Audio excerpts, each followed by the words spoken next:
Gracias, perdón. Sobre los permisos de antorcha de pipas. Se está investigando lo de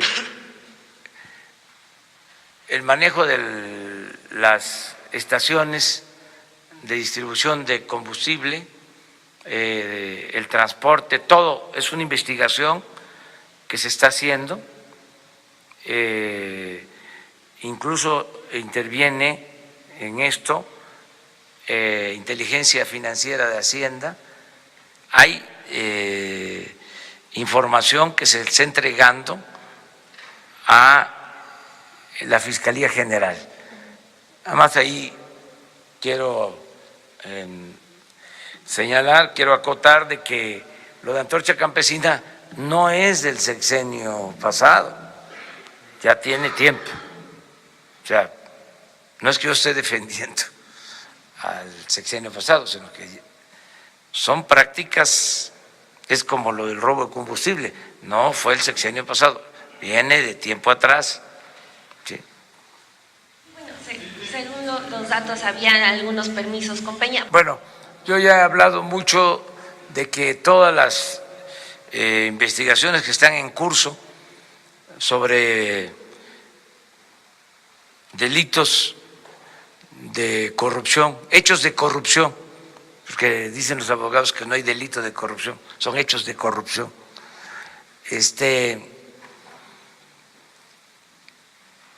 Tienen que continuar. No somos tapadera, pues, de nadie. Todas las investigaciones que están abiertas deben de definirse y castigarse a los responsables, que no haya impunidad. Ese es mi planteamiento. Al mismo tiempo, yo no quiero caer en lo espectacular de como lo hacían antes, ¿no? De que va a la cárcel este político y un pez gordo, ahí va, pura faramaya, y seguía el régimen de corrupción. O sea, son los chivos expiatorios. Entonces, ya, basta con eso. Entonces, yo estoy haciendo una condena, ¿sí?, política al sistema, al régimen neoliberal, que fue un desastre para México,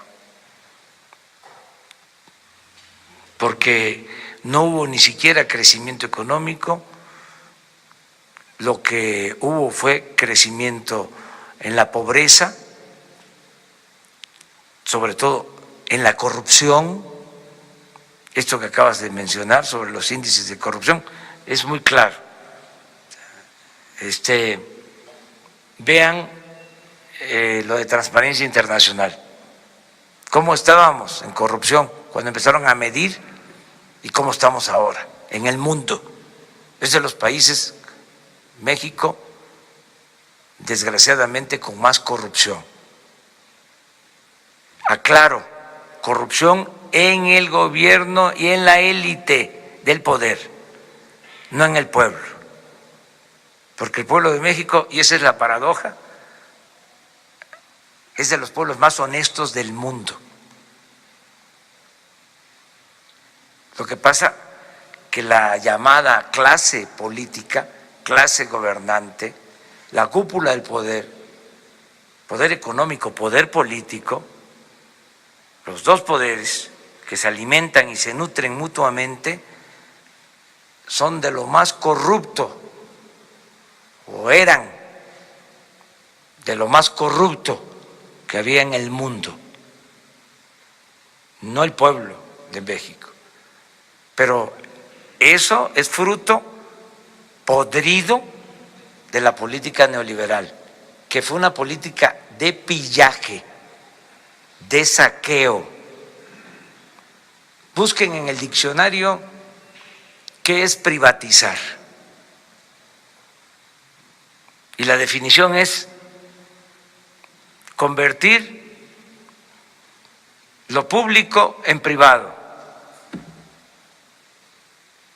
Eso fue lo que hicieron. Para eso estaba el gobierno. Y creció también como nunca la violencia. O sea, creció la desigualdad. Fíjense que cuando empezó la política de privatización, se profundizó la desigualdad en México como nunca. Y se puede probar con estudios del Banco Mundial. ¿Saben en qué sexenio creció más la desigualdad? En el sexenio de Salinas. Salinas es el padre de la desigualdad moderna. Estamos aquí hablando conceptualmente. O sea, no es un asunto político, es conceptual, o sea, de fondo. Entonces, más pobreza, más corrupción, más violencia. Mi condena es al régimen. Ahora, si queremos sancionar, enjuiciar a responsables, vamos a los de arriba,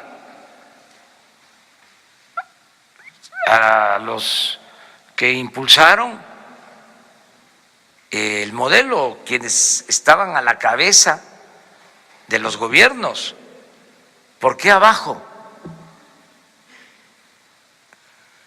Y si es abajo, ¿por qué nada más a unos sí y a otros no?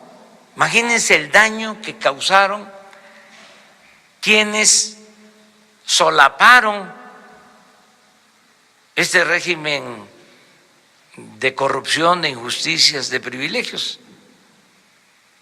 esta política antipopular, entreguista, a quienes hasta les pagaban para aplaudir. Todavía hay algunos que siguen defendiendo la política neoliberal.